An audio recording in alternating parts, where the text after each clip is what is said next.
In this lecture, we're going to be introducing the concept of mind mapping. Now, I'm pretty sure that some of you are already familiar with mind mapping and some of you are not as familiar.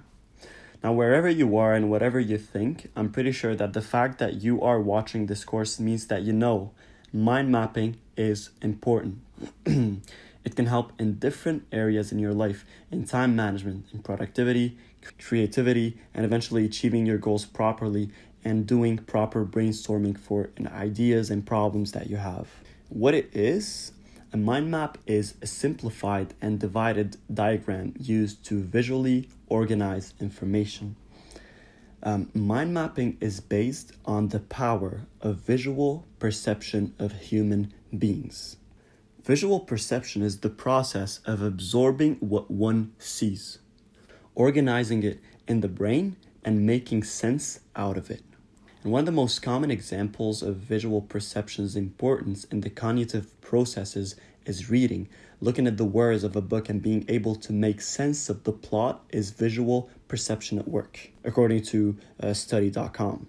And generally speaking, visual perception is when the eye focuses light onto the retina, where it is absorbed by a layer of photoreceptor cells, and these cells convert light into electrochemical signals and are divided into two types, rods and cones, named for their shape. And eventually, these play the essential role inside your brain to be able to link certain visual perceptions to certain ideas and certain thoughts. Most of us are not really aware of the importance of visual perception when it comes to day-to-day tasks and eventually accomplishing your goals and finishing your to-do list. When in fact, one of the first things that kids learn to do at school is to visualize things and make the difference between colors and letters and shapes. As you guys can see, for example, that's a quick example where whatever you're seeing, whatever you're perceiving visually is messing with your mind, because from one side you're seeing that there are 4 sticks, from the other side you're seeing that there are 3 sticks. Eventually, what's causing this mess right here is your visual perception.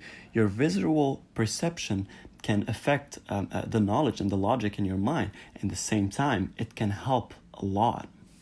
And that's another image right here, where your visual perception can trick you into not knowing what you're looking at. Is it a duck or is it a rabbit, right?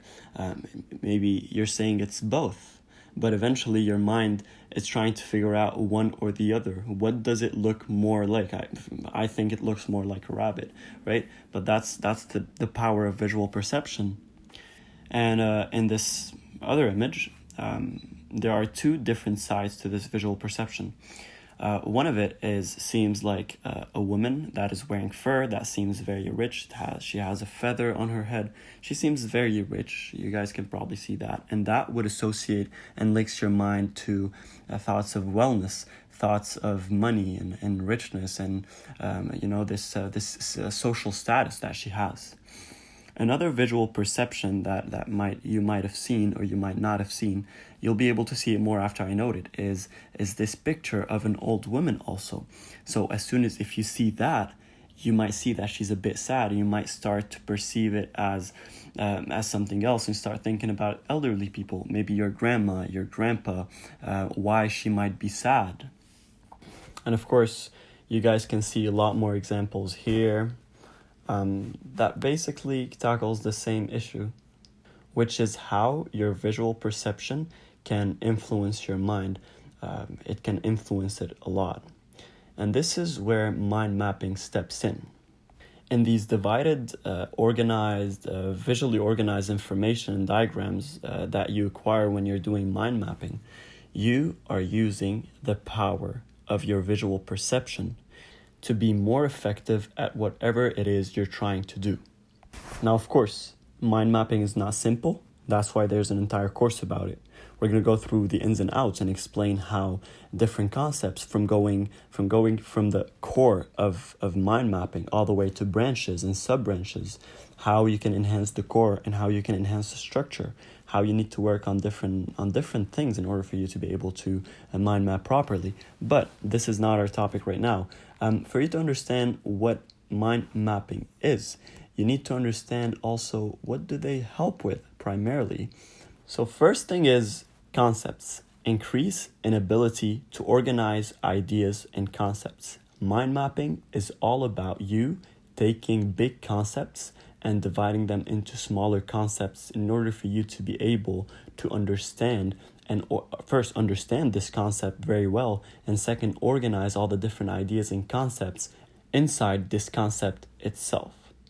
Second thing would be planning ahead, taking notes, achieving more. You'll see how, for example, when you have something to do, when you have a project or a job interview or presentation, an exam, how you can plan.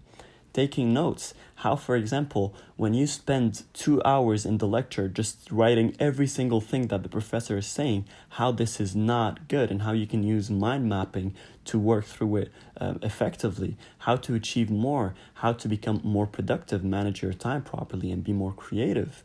3 is recalling. Mind mapping really helps with your memory. It boosts your memory and helps you recall stuff, effectively recall information, because you're using visual perceptions. Then you link a lot of information to visual bits and pieces, and that would help you in memory and recalling processes later on. And finally, brainstorming. Explore and discover new ideas and concepts and organize them, so you're not just limited to the same old. With mind mapping, you'll be able to expand your horizon. You'll be able to brainstorm more effectively, go through different concepts that you didn't know before, endeavor new concepts and ideas and experiences and organize them properly. As we said in concepts, you're going to organize all these things. So you're not just going to have all this load of information and concepts and ideas, but you're going to also learn how to organize each and every one of these sections, ideas, and experiences in a way that would be beneficial for you, in a way that would actually contribute and help towards you achieving your goals. Now, of course, mind mapping is not easy. It's extremely beneficial, but it's not easy. That's why practice makes perfect. There's going to be a lot of examples in this course. There's going to be a lot of different explanations, in-depth explanation. And by the end of the course, you'll master mind mapping and it will be so easy and so natural at it.